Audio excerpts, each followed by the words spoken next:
aminareo ny fahasoavana sy ny famondrampo ary fiadanana avy amin'Andriamanitra ray sy Jesosy Kristy mpamonjy antsika.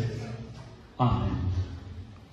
Tonga eto an-tranon'Andriamanitra isika riafako noho ny fodimanjo ny tompom-bavy Razafin-drazana ny Emelinina, mpiandry, katekista, filoha mpanampy Sampana Dorcasy, sonadam-paritany Antananarivo Atsinana sy Mpiadozy, voalohan'ny Sampana Vokomanga eto amin'ny fitandremana, ary vatana velan'ny mpitandrina Ranaivo Sonsary. Nodomandry teo amin'ny faraika ambinipolo taona ity. Tonga eto isika riavako hitrotro-ambavaka ny fianakaviany ho fampaherezana azy ireo, ary indrindra hiaino ny filazantsara ny Jesosy Kristy tompontsika izay fanandresy ny fahafatesana. Miara-mitsangana ianareo riavako.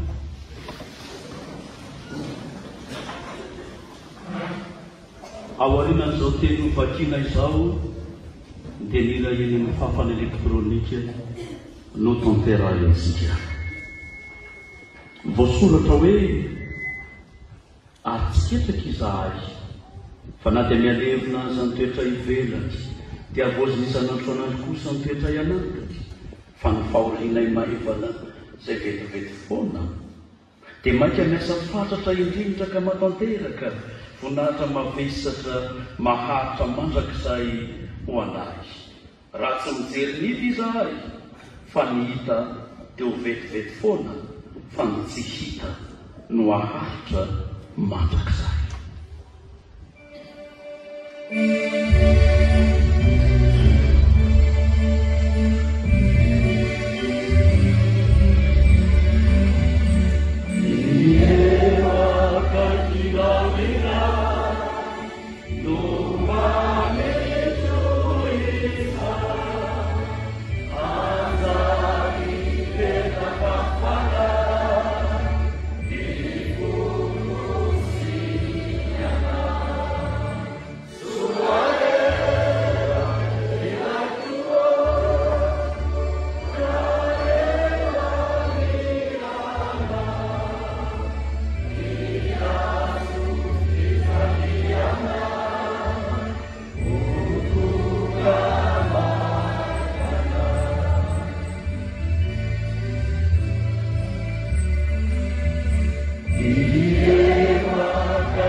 Ivavaka isika ry tompo Andriamanitra ray ny famondrampo ianao amin'izao fotoana isanana ny mpiava-manara ity dia manantona anao zahay. Tsy miafina aminao tompo famanjombona ny tarenahy ary fiainana hery ny fonay no ny fahoriana mety ambesatra aminay. Ko mangataka aminao zahay tompo, mampaherezo re ny fony azo manza.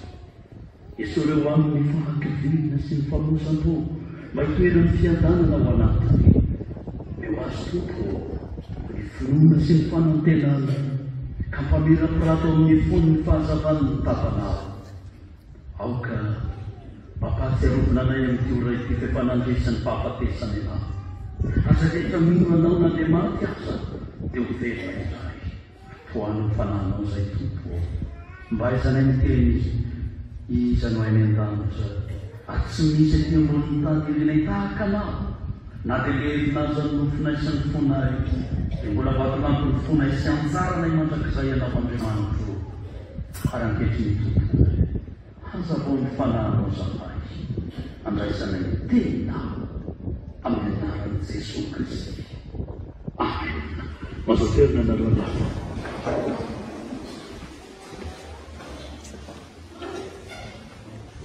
Mialohan'ny hitsangana ireo mpanompon'Andriamanitra ny hafako izay fahavavaka sy hamaky ireo soratra masina izay voalahatra manokana amin'izao fotoana fampahirezana ny fotoana mantsongana izao dia hira voalahatra eny amin'ny fafana no tanterahantsika.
fahatelo amby roapolo. Jehovah no mpiandry ahy, tsy hanan-dava mahaory ahy, mampaly ahy aminay maitso izy, mitondra eo ampiloandrano fialan-tsatsaka izy, mamelombelona amin'ny fanaiko izy, mitarika ahy amin'ny lalàna fahamarinana noho ny anarany izy. Eny, na dia mandeha anaty voasary fankatatesana azaho, dia tsy hatahotra loha zaho, fa ianao no amiko, mitsorakazonao sy mitehinao, ireo no mahatahotra ahy. Manelatra latabatra eo amin'ny loko eo amin'ny mason'ny fahavaloko ianao, manositra kilomilo loko ianao, mikapoaka feno dia feno. Eny tokoa, fahasoavana sy famindrapo no anarakay amin'ny andro rehetra iainako, dia hitoetra eo an-tranon'i Jehovah lava aho.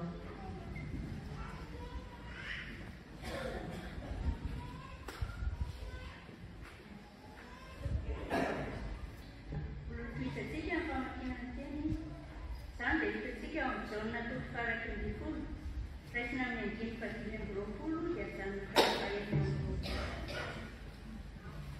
Hoy Jesosy taminy, izao no fananganana ny maty sy fiaina, izay mino azy na dia maty aza dia ho velona izay, ary izay rehetra velona fa mino azy dia tsy ho faty mandrakizay. Mino izany va ianareo.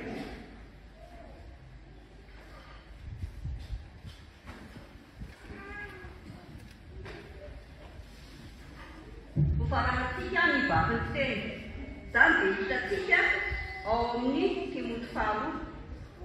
Timoty faharoa, Timoty fahaefatra, faharoa toko fahaefatra, andininy fahadimy ka hatramin'ny fahavalo. Rehefa hita dia vakiko amin'ny anaran'i Jesosy. Fa ianao kosa mamonoana teny amin'ny zavatra rehetra. Miareta fahoriana, ataovy ny asan'ny evangelista, tamperao ny famponao, fa izao dia efa todro sahady, ary efa mbiakaiky ny andro fialana. Efa niady tsara na tanteraka ny fiadikazako aho, mitahiry ny finoana aho, ary izao dia tehirizina ho ahy sady voninahitra ny fahamarinana, izay omeny ny tompo tsara marina ho ahy amin'izay andro izay, ary tsy ho ahy ihany fa ho azy izay rehetra tia ny fisehoan'io. Jadi kan harus jatuh. Masuk.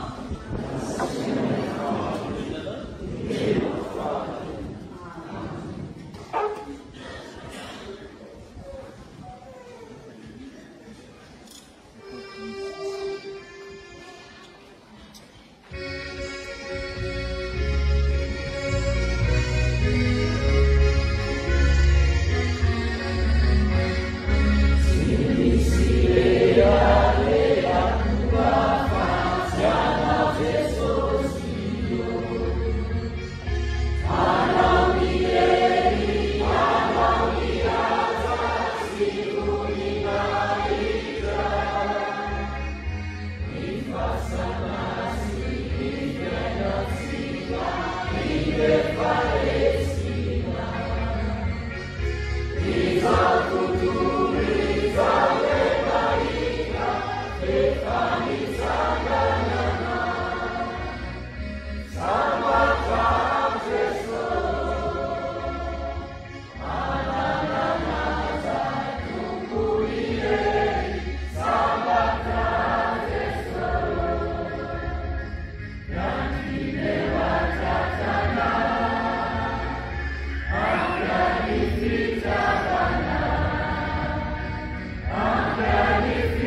Ivavaka isika avako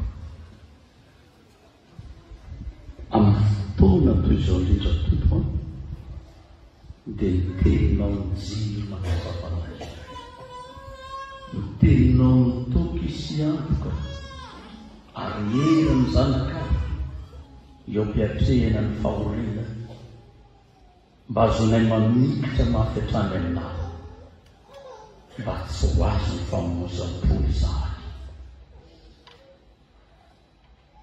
Quando hamariny teninao tompo fa esy manjakaizazy aroka ny fananao masy manao mpanakia zany mba mpiainona azy amin'ny anaranao Jesosy Kristy tomponay. Amen.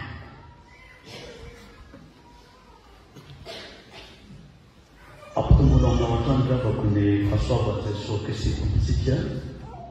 Amen. Ny Timoty faharoa na ny epistily faharoa misongadina amin'ny Paoly apôstôly ho an'ny Timoty ny toko fahaefatra ny andiny fahadimy ka hatramin'ny andiny fahavalo mitongana amintsika ny tenin'ny tompo fampaherezana antsika rehetra amin'izao fotoana manjombo no amin'ny fiainantsika izao izay isarahantsika mitiava-malala ity ka ifantaontsika manokana amin'izany ravaka izay hitantsika amin'ny andininy fafito andiny tsoratra masina no fidin'irety fianakaviana hitantsika eo amin'ny taratasy filazan-manjora teo izany mivaky toy izao amin'ny anaran'ny tompo efa miavy ny ady tsara ao natanteraka ny fiazakazahako ao ny tahiry ny finoana teny fijoroana ho vavolombelon'ny tompo nataon'ny mpanompony zany izay anehoany mandrakarivo amin'ny zava-mitona aminy ny fifikirany amin'ny tompo ao amin'izay toe-javatra hatrehany na dia hatramin'izay mafy indrindra azy. Azo vadinina tahaka an'izany ravako ity andininy fafito ity koa andeha ho banjinitsika avy amin'izany ny hoe ny kristianina mijoro amin'ny finoana. Kolomby avako ny kristianina mijoro amin'ny finoana indrindra amin'ny fotoana zatra tahaka an'izao izay mety hampamono fo dia miady tsara efa miady tsara tapam-voalohany amin'ity andininy fafito ity zany miady ny mpanompon'Andriamanitra izay miteny amin'izany eto dia mbola tena ho anatin'ny miady tokoa tena mbola ho anatin'ny fotoana tsara mbola anopoizany fanompona fa saingy izao mampahery ny tenany izy na dia milona ao anatin'ny fahoriana azy azany fiainany mpanompon'Andriamanitra riava mampahery tena eo anatrehan'ny tompona ny fidy azy ao amin'ny zava-mitranga ao amin'ny fiainany efa miady tsara totika any amin'ny lasa mahita ny zavatra maro samihafa ny fotoan-tsara ny olana saribana ny fahoriana amin'ny entiny samihafa ary ny ohatran'izany riava ny fahoriana amin'izao latsakisa izao ny amonjana hafatina mihoatra ny fahoriana rehetra satria ny faratapony indrindra izany ny amin'ny fisarahana manaina riava izao tena Andriamanitra izao dia tsy ho an'ny ramatoa eny Elina intsony satria efa vita ny adiny tety mitsapa tamin'izay ny sasarany izy ary miasany dia manaraka azy mitansaina teny voalohany riava ireo andraikitra samihafa izay netiny nanompo tao amin'ny fiangonana akoatra ny mahavadina mpanompon'Andriamanitra vadina mpitandrina azy fa mitodika indrindra ho an'ny zanaka aman-jafy ireo namelan-kafatra reo zay nampitana fanilo zany fa ndraindray mety ho azo ny famosam-po ihany. Ianareo raha teo no mifidy an'izao perikopa izao anaka. Perikopa zay natao mampahery izy manazava ny toe-javaka misy. Na dia zao azo ny zava-manjoto dia mbola miteny any isika manao miady tsara mitony ady ny velo.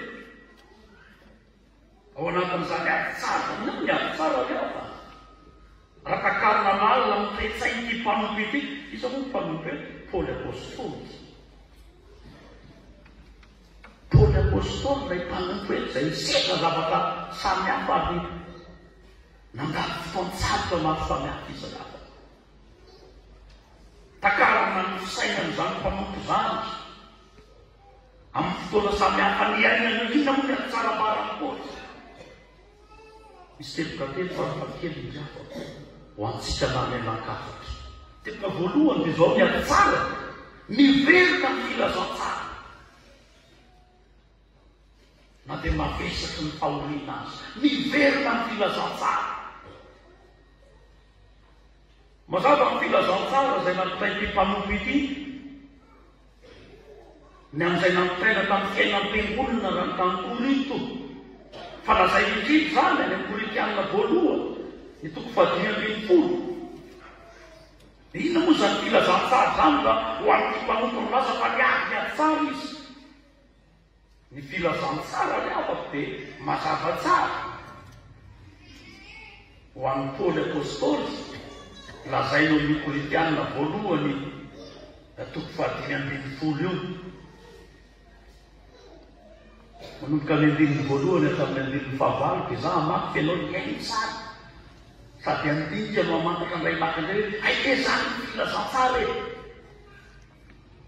Ny anaran'i Jesosy manao hoe ary ampahafantariko anareo rahalahy ny filazantsara zay nitoriko taminareo sy noraisinareo sady norenanareo izay amonjenanareo koa raha tananareo tsara arak'izay teny notoriko taminareo raha tsy mino foana ianareo. Fa natolotra anareo isan'ny zavatra voalohany indrindra ilay noraisiko dia izao Kristy maty no ny fahotantsika afaka ny soratra masina tena levona ary natsangana tamin'ny andro fahatelo araka ny soratra masina. Ainatsika Jesosy Kristy ny filazantsara dia azavainy Paoly tsara ilay toetra ny filazantsara zay tokony ho tazomina amin'ny fotoana rehetra. Fa miresaka ny fahafatesan'ny tompo izy ilay meno lalana nomina ho an'olono.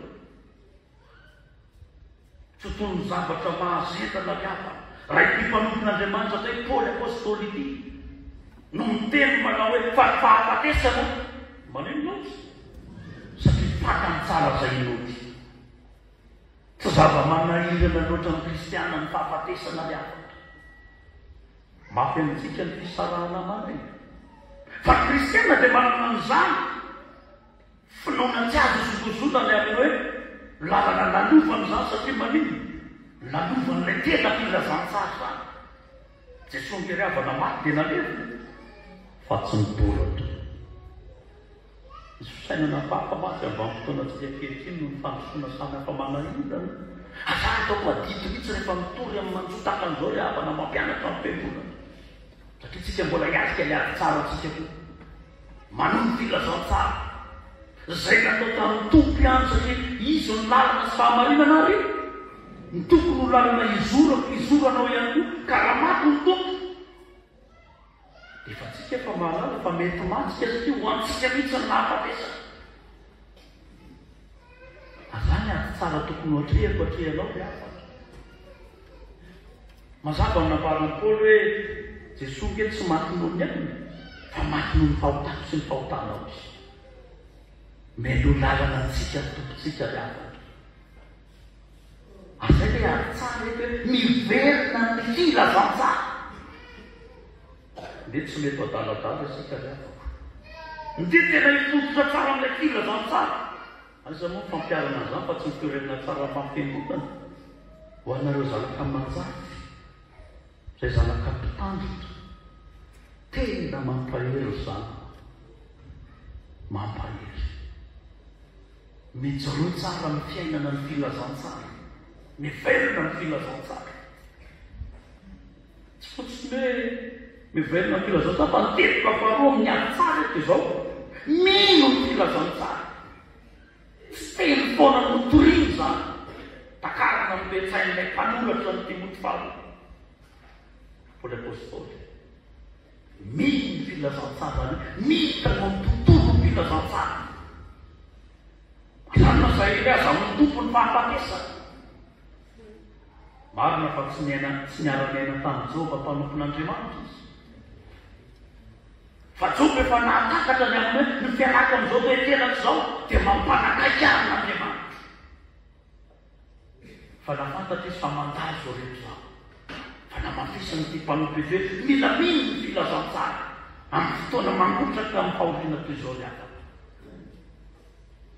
ary miteboka fahatelo ao amin'ny ady tsara manantena ny filazantsara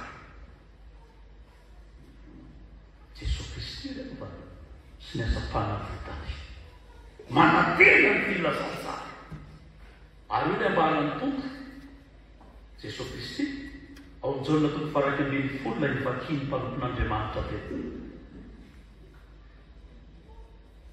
dia manahoana ny toetra n'ilay filazantsara izay tokony antenainy mino ka mahatonga ny mino mandany ny fotoana ny fahavelomany manao zava-dehibe ny mahafiangonana azy sy mitondra tena marina ny mahafiangonana azy zany mantsy ny olona manantena ny filazantsara tsy manao ny fanao zao tontolo zao fa miezaka mamantatra ny tenany ao anatrihan'ny zavatra misy indrindra ny amin'ny fahoriana toy izao izay mampanokina ny mino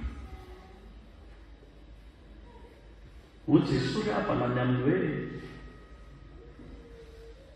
irenantsika amin'ny fanantenana ny filazantsara hoy Jesosy tamin'ny Marta anavaviny Lazarosy ilay sakaizan'ny tompo izao no fananganana ny maty sy fiainana dia maninona osy remino ahy na dia maty aza dia velona tsy ananan'izao tontolo izao zany fanantenana zany tsy ananan'izao tontolo izao zany fanantenana zany ny fanantenana izao tontolo izao dia le fanantenana efa tsy fanantenana satria miorina amin'ny efa miorina amin'izay ananana miorina amin'izay efa fantana fa ny kristianina dia manantena ny moavy izay fandiana ny tena ankehitriny na dia mamaky fotoan-tsarotra azy ny lalazy ny faharoa avako ny kristianina mijoro amin'ny finoana dia zaho mitahiry ny finoana mitahiry ny finoana hoy Paoly apôstôly amin'ny Timoty eto Timoty izay vao hiatrika ny ady vao hanomboka ny ady mitahiry ny finoana nitaka amin'ny fahatelo amin'ny ty andelin'ny fafito ity zany nitahiry ny finoana tena asa lehibe sy voafana zany fiafa ndraindray rehefa mieriteriky amin'ny maso mahita ny toe-javatra kely dia tonga ny fampitaniana reha mbola ao ihany fezo Andriamanitra zao ary raha misy Andriamanitra maninona n'izao ny fiainana azy maninona n'izao no mitsanga aminazy ka na mivavaka na tsy mivavaka atao maty any zany fisainany tsy mino anaty atao amin'ny atokony zareo jiosy azakeo dia misy an'izany manao zava-dehibe ny amin'ny fiainana an-tany lay natsona tamin'ilay firena anankiray natao hoe satsy eo mivavaka izy fa tsy nino zany fiainana ny akoatra zany tsy nino an'izany fiainana amin'Andriamanitra zany fa ny amin'izao izy izao ny fantany fa rehefa tonga Jesosy dia nazava ny lalana mazava ny lalana rehefa azany tsy maintsy tehirizana ny finoana amin'ny fahaveloma hanamafisana ny sempampona misy amin'ny telo hitiavana ny Jesosy Kristy sy hitiavana ny fiangonana satria any misy ny famonjena ary misy ny fanantenana tsy azo zokozony na amparaka ny voalohany ravana fa ny any-matiny nefa vita ny ady ary nanany finoana tao aminy izy. Fa isika velona no didian'izany tenin'Andriamanitra any satria toro-teny faherezana ny velona mba hiatrehana no avinao koa. Hiatrehany letona velany maty no avy hanomizana ny fanontonana sy ny fanoran-teny izay nataon'ny ray aman-dreny. Ny hafanampo rehetra, ny fitiavana ny Jesosy Kristy, ny fitiavana ny fiangonana, ny anonoran-tena, ny tsehatra mpandroso ny filazantsara izay tsy maintsy toriny ny velona ka nandraizany hira ka manokana izany. Farafahakeliny ravako misy teloka telo mitoetra ny olona mitahiry ny finoana. Tarafina amitoetra ny Paoly apôstôly ilay nanoratra an'ity epistilo an'ny Timoty. Ny teloka voalohany dia izao: matoky. Matoky ny tompo. Tsy hoe mahatoky fa matoky ny tompo. Miankina ny tompo. Raha jerena avy aty amintsika sy ny tompo, ny sary havana dia izao: tsika tsy hafa fa olona tantanan'ny tompo, toy n'ilay zaza tantanan'ny raiky. Tsy mahazo mandeha tafasaraka amin'ny tanan'ny tompo isika, na dia ny fahoriana toy izao azy. Mila ny tompo isika mitantana antsika. Averepetra ny olona matoky ny tompo, miazo mamaky ny tanan'ny tompo. Fa iza moa ny tompo? Jesosy Kristy. Miazo mamaky ny tanan'ny tompo. Ny teloka faharoa havana dia izao: ho an'ny olona mitahiry ny finoana mba hitehirizany ny finoana sy hankirany tsara ny finoana. Teloka faharoa dia izao: tsy resin'ny zava-mitranga ka mofo. Tsy resin'ny zava-mitranga ka mofo. Mety manonja mafy ao anatin'ny fanatrehana an'izao riafa, fa saingy izao ny olona ao amin'i Jesosy dia tsy resin'ny zavatra hitady. Ary izany ny olona mitahiry ny finoana. Tsaroana ny tenin'i Davida mpanompon'Andriamanitra riafako any amin'ny Salamo 7:30, ny 9:7: mangina ka tsy milobava ho Davida, fa ialao no nanao izao. Azany ny fiainan'ny mpanompon'Andriamanitra, na amin'inona na amin'inona dia Andriamanitra ny nanao izany. Azany tsy maintsy iorenantsika tsara rehefa mbo marina rahabaky teny koa fa nataon'Andriamanitra ao fiainan'ny mpanompony izany. Rehefa mitranga izay mitranga, izao tontolo izao no misaina ny hoany araka ny soratra masina riafa. Izao tontolo izao no mitabataba, izao tontolo izao no maneho ny fihetsika samihafa mitono ny tsy finoany. Fa ny zanak'Andriamanitra ampianarin'ny tenin'Andriamanitra mangina eo anatrehan'ilay mpanao azy. Mangina. Tsy mibedibedy foana takan'olona manitsy tompony tenany. Fa olona mangina, tsy resy ny olona mangina dia fiangonana. Fa mahafantoka ny manontolony amin'ny Jesosy ilay tompony, mametraka ao an-tanan'ny tompony ny adiny, ny fahoriana, ny zava-mavesatra eo aminy, ary miara-mitondra amintsika ny tompontsika rehefa. Ho anareo zanaka ny mpitandrina, indrindra izany fantaro fa miara-mitondra aminareo izy. Tsy mandeha rery ianareo, tsy mandeha rery tsika fa maty vakina an'izao ora sarotra sy fotoana sarotra izao, fa miara-mandeha amintsika ny tompo raha ho aminao finoana. Teloka fahatelo farany rafako mamarana n'ity hafatra fampahirezana izay fampizarana amintsika menakafy. Mitahiry ny finoana, matoky tanteraka ny tompo. Matoky tanteraka ny tompo. Ina rehetrarehetra tamin'ilay teloka voalohany hoe matoky ny tompo. Ino ilay miantoka tantanaka. Fa ina ilay matoky tanteraka ny tompo? Dia mamaly izany ny Salamo 7:20. Mamaly izany zavaka ny Salamo 7:20 izay nataon'i Davida mpanompon'Andriamanitra. Hoy izy hoe: Jehova, maninona izy? Mpianga tsy anjava-mamoda mampandry aminay maintso izy mitondra nolondrano fialan-tsasatra izy mamelomelona ny fanahy izy mitady amin'ny lalan'ny fahamarinana noho ny anarany izy izy na dia mandeha mamaky ny loha sariko ny fahafatesana zaho dia tsy atahatra ny eo zaho zany mihitsy ake zao ao amintsika ny fahafatesana akaiky atsika ny fahafatesana manotodo antsika ny fahafatesana fa izaho tsy matahotra ny loza isika satria Jehova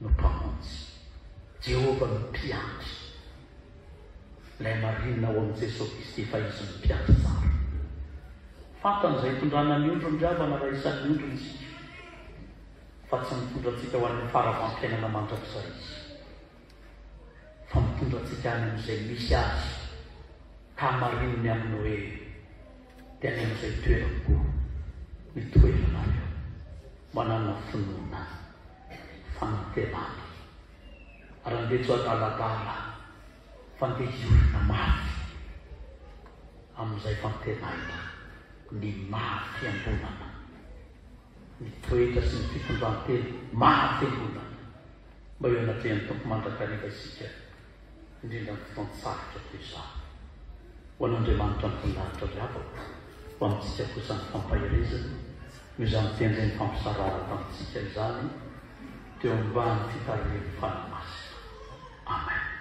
Ny fianakaviana zao no manana ny anjara isindrany.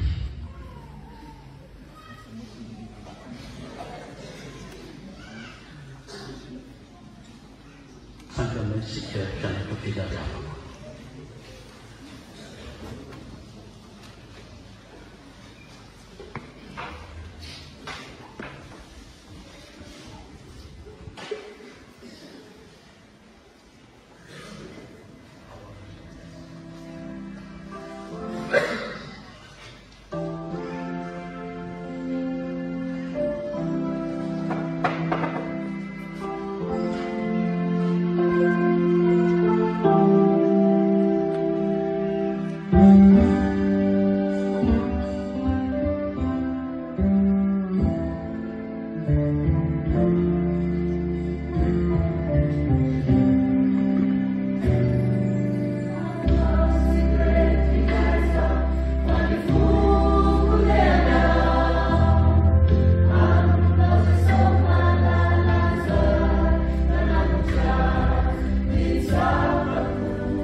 Israel.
hivavaka isika reapako. Ry Andriamanitra ranaiza ny an-danitro amin'ny finoana sy ny fanantenana ny fitsanganan'ny tena maty no anatonana ianao. Torotoro ny fona tompo mitanondrika ny lohanazy ary mirotsaka ny ranomasomary. Kanefa mino izay tompo fa ianao dia mahay mampiolona anazy. Inona tokoa fa na dia maizy-naza ny andronazy dia mbola mirapiratra eo aminay tara-pahazava mitavana. Izany tompo ao no tokony sy fanantenana azy ary fantatra azy fa tia anazy ianao. Ka na dia ovy aza izahay dia mbola faly aminao. Mitoera ty anatinay tompo ary omeo anay ny fiadanana amin'ny anaranao Jesosy Kristy, fananganana ny maty sy fiainana no angatana izany. Dia ianao rehefa nampianatra nay vavaka manao hoe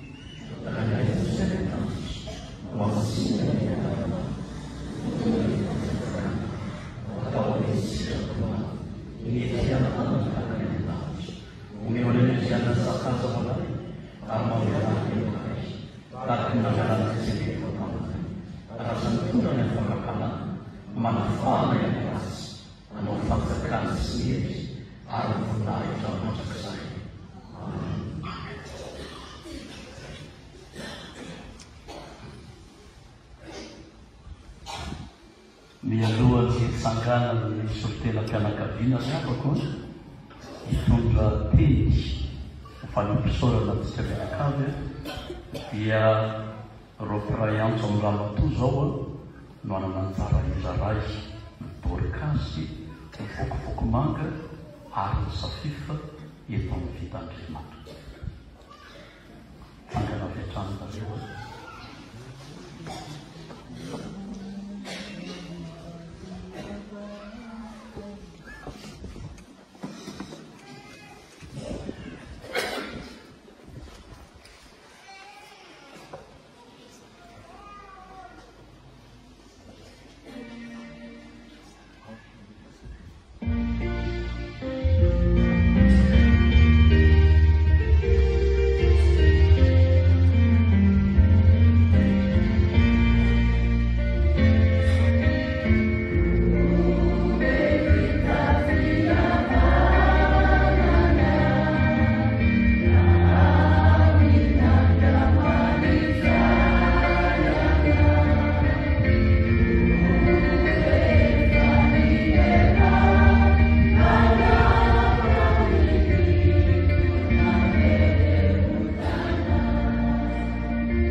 tompo omikiatany amin'ny fahasoavana sy ny fiadanana Andriamanitra ray sy Jesosy Kristy ilay tsangana tanaty efa velona mandrakizay ary mifonaho antsika ary mandray antsika mindany satria nefa miteny hoe andeha kamboatra fitoerana anareo ary izay toerako mitoeranareo.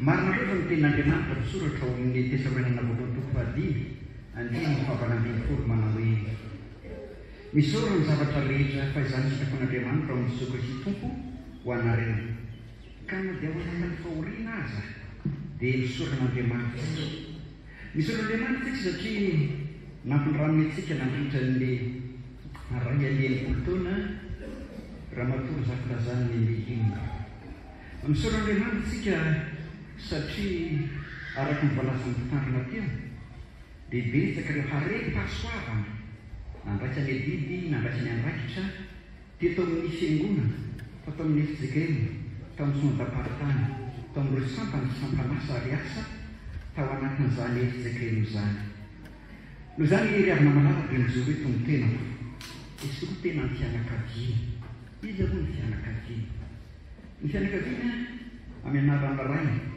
ny ramatoa imelino izay 9 taona mahery izany zao zarataka kely tsy tonga efa manafitsika eto izy fa ny fony dia mahatsiaro mankatselaka tsika rehetra ny fiangonana amin'izao fooriny izao ny fianakaviana dia tia izay kory fa ireto zanany ireto zafiny zanan'izay misy fito miaraka ny vadiny avy ny zafiny misy 2 izay manarika antsika eto ary fianakaviana manontolo misy aminay fianakaviana avy amin'ny ramanamy fiarafaratsio izay manarika eto ny piretako amin'ny ramatoa misy ireo piretako sy fianakaviana kaiky tahaka anay zany pirara amin'ny pasterany fonsada misy maromaro zay avy amin'ny miadana tonga manarika eto izay rehetraireo dia maneho fisaorana sy fankasitrahana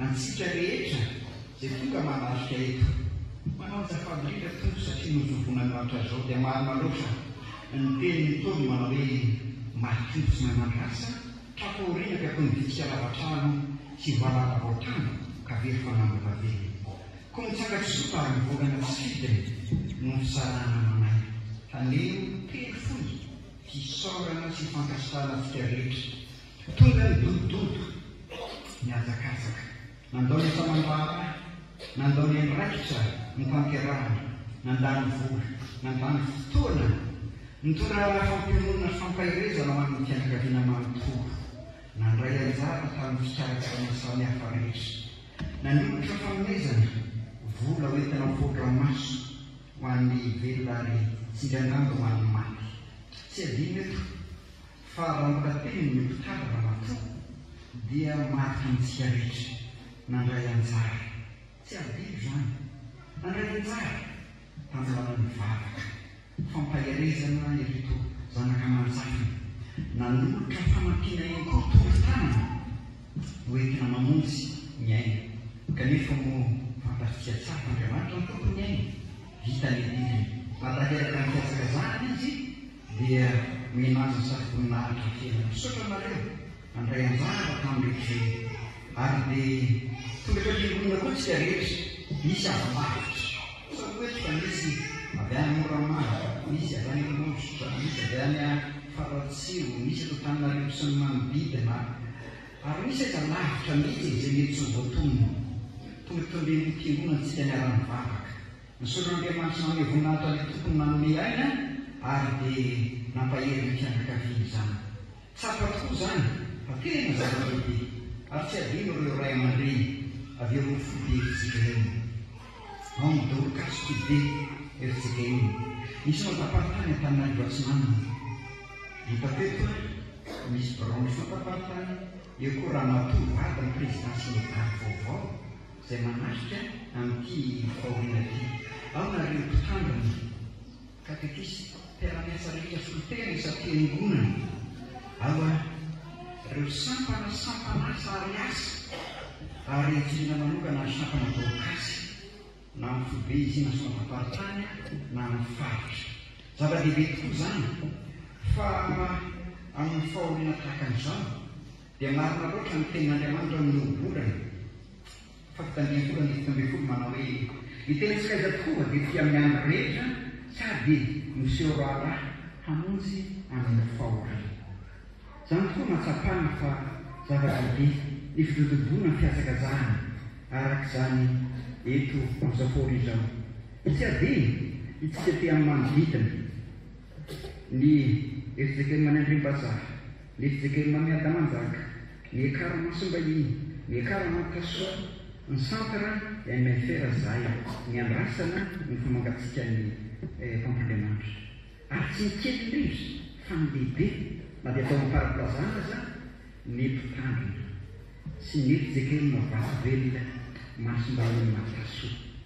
Zava-dehibe tokoa faranodona ny fahoriana tahaka an'izao dia nareo no tongotra miara-mamindra sofoka miara-malanja, tanana miara-mandray, sofina miara-miaina, fo miara-mitongo fanahy miara-mivavaka tamin'ny fikarakarana samihafa rehetra izay tsy adino mihitsy ary tsy hovaliny ny fianakaviana izany fa dia Andriamanitra maharisoa anareo. Misaotra indrindra tamin'ireo toro-tanana maro be nataonareo ary izy moa tsy mahalala fa miezaka izay nataontsika anie dia efa mahita mitaratra fa efa ho salama fa efa ho sitrana raha matoa. Kanefa Andriamanitra mampiratra ny zavatra rehetra, izy ny tompony aina.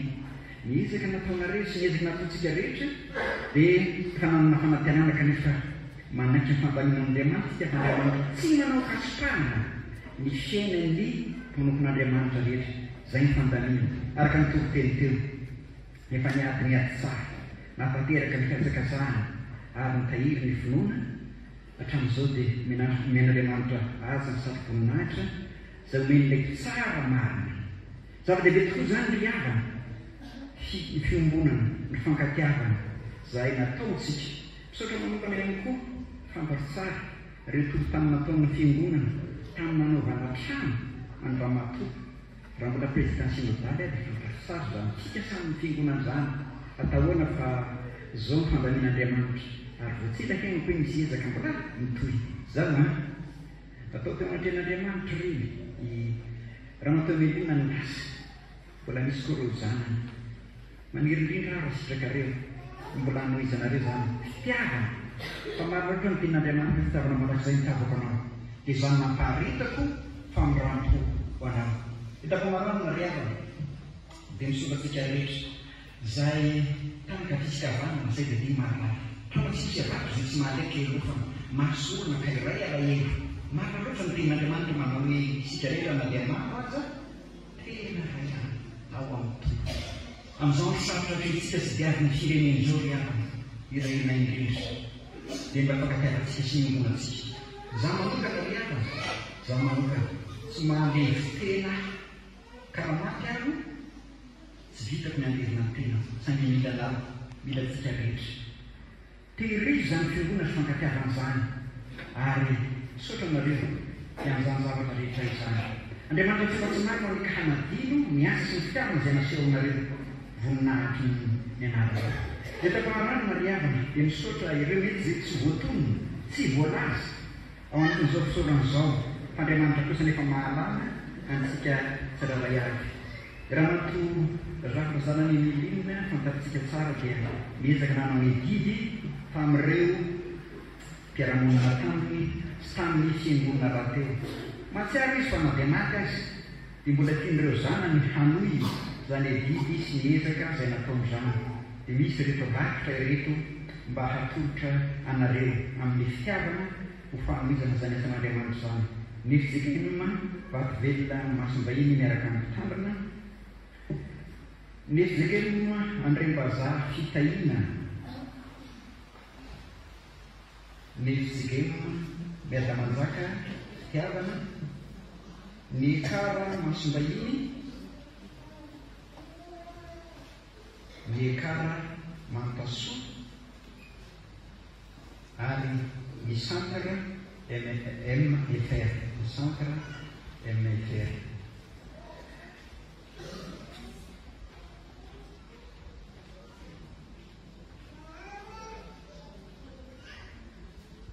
Dia misaotra antsika ihany, misaotra ny tompo raha teo koa mankasiaka.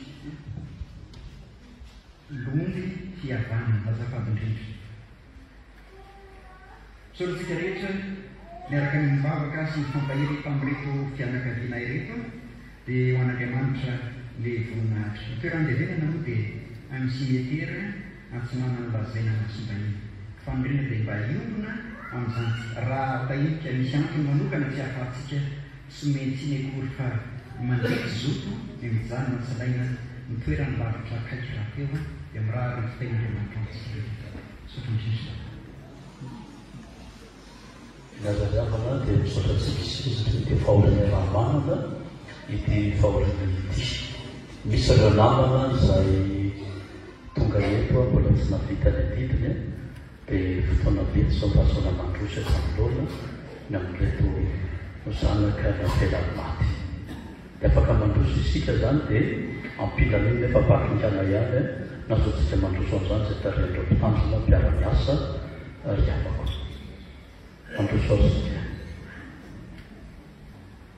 kavetrany dia manaraka ny pastera fika zay mbola tsy navita dia tonga dia mitanjo zotra isika ry avako mba azotsika antanteraka zany marezan'itra tompoko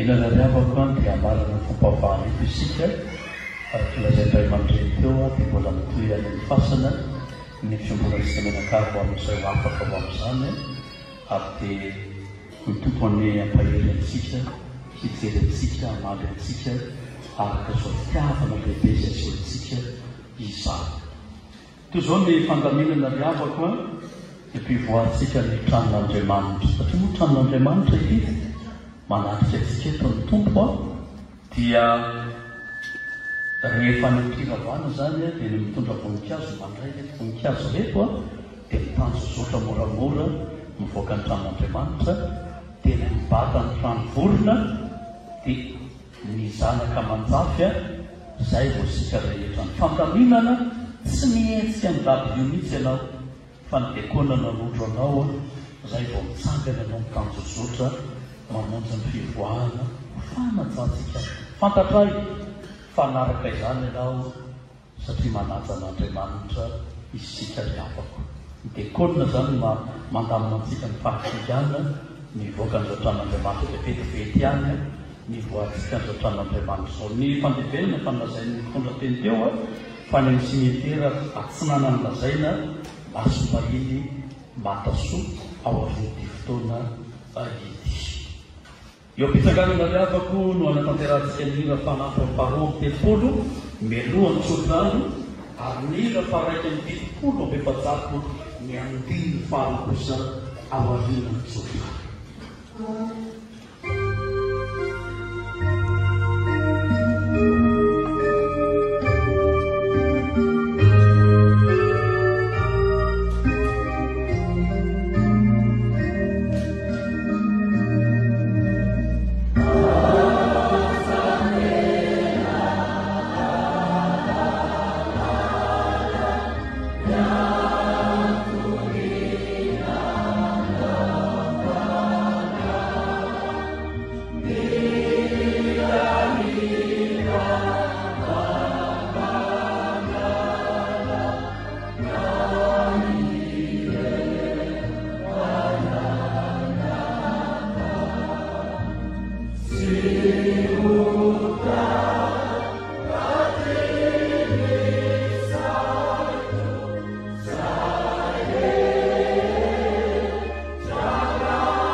raiso ny tsotra ny tononona somena amin'ny anaran'i Jesosy Kristy tompontsika ho tanteraka aminareo izany. Andriamanitra ny fahasoavana rehetra izay efa niantso anareo any amin'ny voninahiny mandrakizay eo amin'ny Kristy rehefa niaritra fahoriana vetivety anareo dia izy natanteraka sy ampiovina ary ampitoetra anareo ho azy any amin'ny fanjakana mandrakizay. Amen.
Voninahitra n'Andriamanitra veleliany amin'ny anaran'ny Ray sy ny Zanaka ary ny Fanahy Masina. Amen. Mampiana riavako eo ambany fampaherezana tompontsika. Amen.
Makanya sih ke sini.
Fa hitsahatra amin'izay ny sasarana izy fa niasany manaraka azy.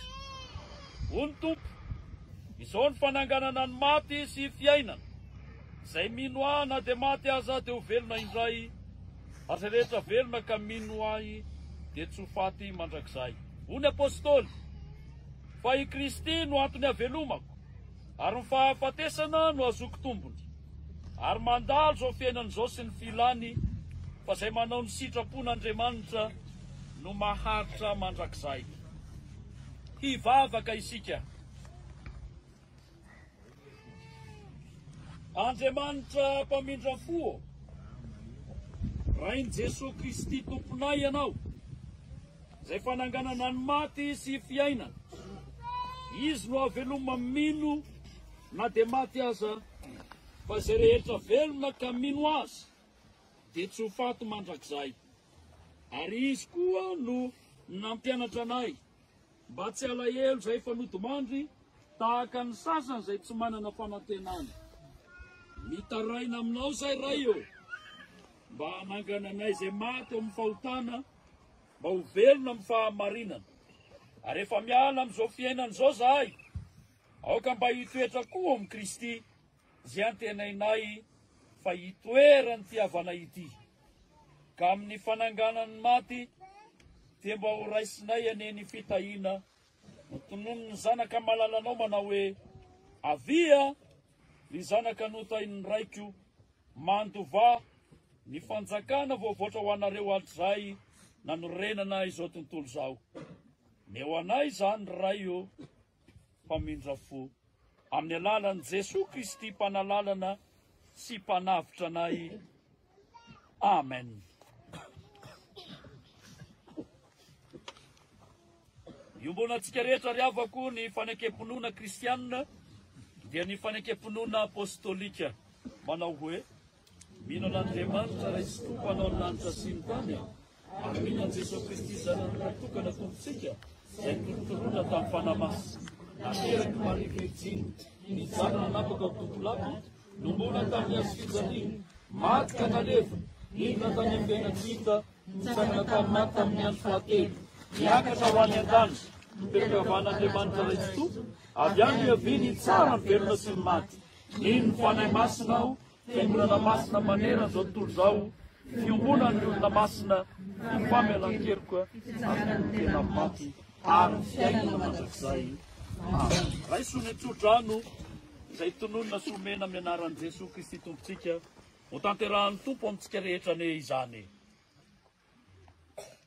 Ary Andriamanitra ny fanantenana hameno anareo amin'ny fiadanana rehetra amin'ny finoanareo, mba hitombonareo amin'ny fanantenana no ny herin'ny fanahy masina. Ho aminareo ny fahasoavan'i Jesosy Kristy Tompo. Amen. Eo mpikarakarana ry havana ny amin'izay zona mandevina ny havantsika amin'ny toerana izay tokony hisy azy, dia ny hira fatelo amby folo sy dimanjato ndeha ho tanterahantsika ao anatin'izany hira izany, ny mpikarakara dia efa androso avy hatrany anatanteraka izay tokony ho atao ry havako mba azona mandroso ho amin'ny fandevenana izao. Jesosy sakaiza anay, Jesosy anay, sady tsy mahafoy Jesosy anay.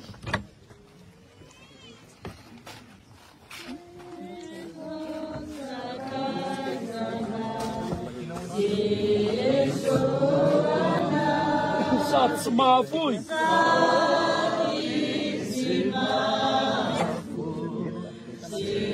Jesosy Ani olona mety mandao anay.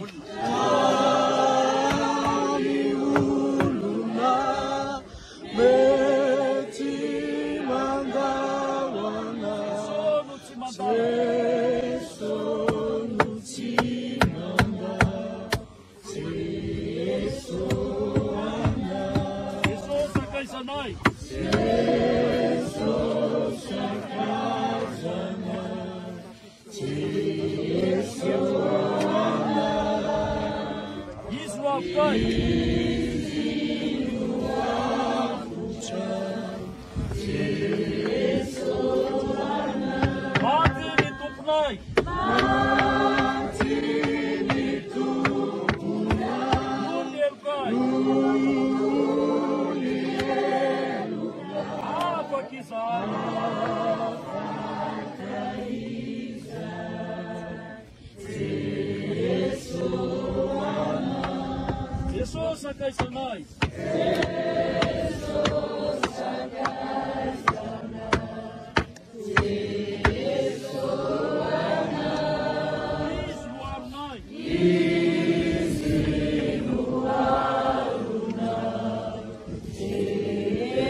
Jesus sakai zanai.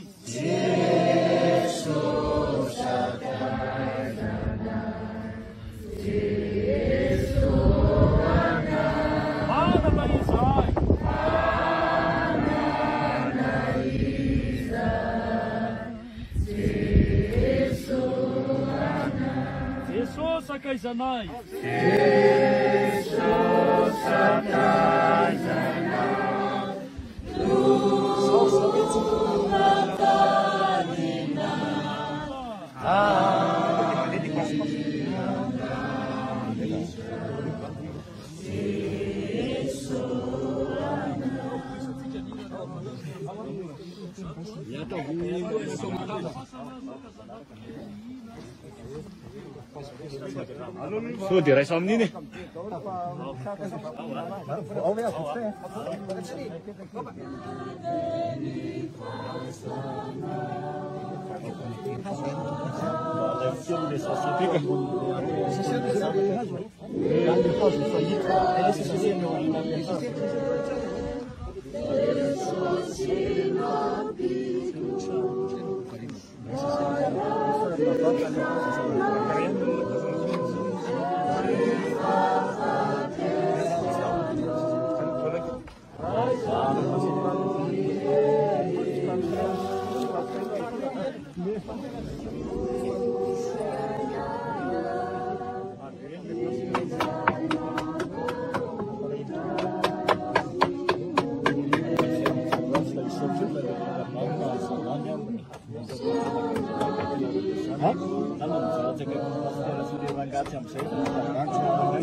andalana iteny ary fanomezam-boninahitra ny olo-kiainy izay votony fahendrena sady mifenony fanahy.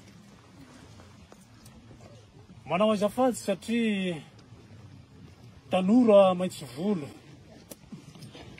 mpilatangady sady mpilolosibika, saingy no ny teny ifanomezana sy ny teny ifandaminana dia mahasolanga, fa ratsy ny fanomezana kosa dia mahajoko. Ny teny mantsy tahaka ny tanana ka izay malady no havanana. Ny teny tahaka ny antsy ka izay maranitra no adidy. Ary ny teny tahaka ny vato ka izay maivana no atoraka. Tompoko lahy sy tompoko vavy, manoloany atona isika noho ny fikambana piraisa-pahoriana ny amin'ny tompoko vavy Razafin-drazanany Emelinina, izay tanteraka tokoa ny teny fanomezantsika malagasy hoe izay maro-panotrona be voninahitra ary izay maro-pandevona be voninahitra ihany koa. Etona asandratra ho an'Andriamanitra ny voninahitra ihany koa satria tanteraka izany no famaroantsika. Tanteraka izany fikasan'Andriamanitra ny amin'ny ametrahana ny ratompoko vavy zany ao amin'ny toerana izay iandrasany ny fitsanganany tena maty. Tsy efo zany raha tsy teo isika fokon'olona. Tsy efo zany raha tsy teo isika izay avana matsaka eo amanontolo izay tsy azony takonana. Koa noho izany ary relahy, araka ny tenin'ny ray aman-dreny mpitandrina dia tafapetraka soma tsara ao amin'ny toerana izay tokony hametrahana azy ramatoa. Isorana isika, isorana tahaka amin'ny faralahavavanja, mamy amamena. Isorana tahaka mamy timy vola ary angidy lavitra ny faty. Engany ry havako, ho beazin'Andriamanitra ny zanaka atsika ka ho tonga fahendrena ho faratampony amin'ny fahaizana. Engany ry havako, ho ambinin'Andriamanitra ny asa amin'andraikitra rehetra izay ataontsika ka avitantsika ny adidy amin'andraikitra rehetra izay apetraka Andriamanitra amintsika. Engany ry havako, ho tanteraka amintsika ny teny filazantsara izay niraisitsika tao amin'ny fiangonana, fa ny fahafatesana dia fandehanantsika makany amin'ny toerana tsisy fangiry firena itsoa. Misaotra indrindra tompoko, samy tahian'Andriamanitra ary samy ahefa ny adidy amin'andraikitra. Singanina manokana ireto sehatra anankitelo reto etam-pamaranana. Ny fokotany ny Mantasoa izay anaovan'ny teraka ratompoko vavy rakitra farany. Fokotany ny Mantasoa. Ny fokotany ny Masimbahiny izay anaovany rakitra farany koa amin'ny adidy amin'andraikitra izay nifampitondrantsika tamin'ny fifaneraserana tamin'ny fahavelomana. Ary farany ho an'ireo izay mikely aina sy mikely soroka amin'ny fikarakarana amin'ny fasana izay nametrahana azy, dia mba misy solitra vonikely ihany koa ao ho atolotra anareo izay mikarakara izany fasana nametrahana azy ihany. Maro ny zavatra tianao ambara, saingy voto-kafaliana, feno fanantenana noho ny amarontsika. Fa eto am-pamaranana dia tsy ho voarainay fianakaviana tanana avokoa ianareo rehetra, fa andetsika anandratra ny tanantsika ankavanana mba ho mariky mifandraisa tanantsika rehetra. Soava tsara ataolo ravako, samy ten'Andriamanitra e! Le solitena voatonina teo angatahana mba hanantona azafady indrindra. Solitena amin'ny fokotany Masimbahiny, solitena amin'ny fokotany Mantasoa, solitena ny Masao izay omena savony anasana tanora.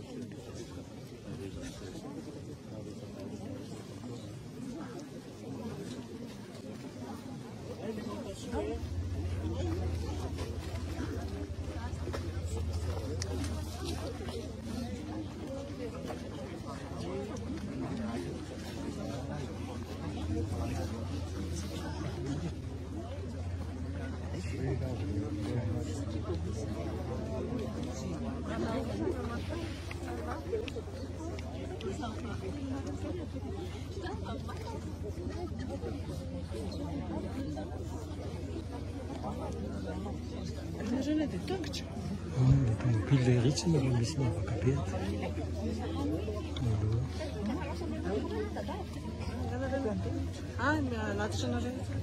Le tomobile mbola ry tsy hoe lavitra fa veny lavitra raha mandeha tongotra. Aty zany le hoe mahasombahina eto Matasoa vita ny fandevenana androany rotsaka ny orana ohatran'izay moa ny toetoetrandro aty Matasoa ka tsy eto Magaga maro tokoa ny olona araka ny lazainy le niteny teo fa dia sasa moa ny tomobile voatery miajanona re aloha ery noho ny lalana tany fa dia nikazy ny voninahitra zany ny fianakaviana fa dia naditsa ny olon-dratsy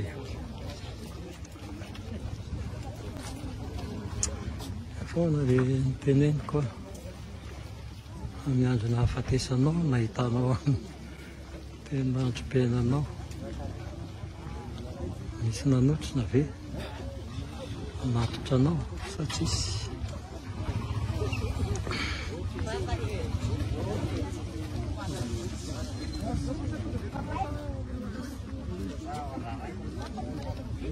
Ohatrao zany ny olona haiko zany avy nanderina atao zany misy mandeha bisikileta, misy mandeha moto, misy mandeha tongotra. Le ohatrohatro ny lalana.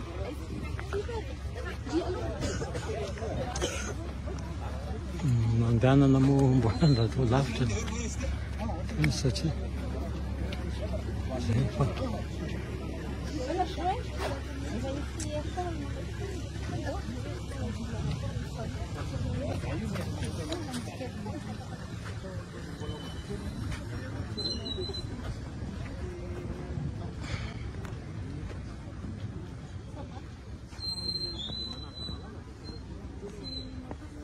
ny lalana zany azo to mandeha tongotra.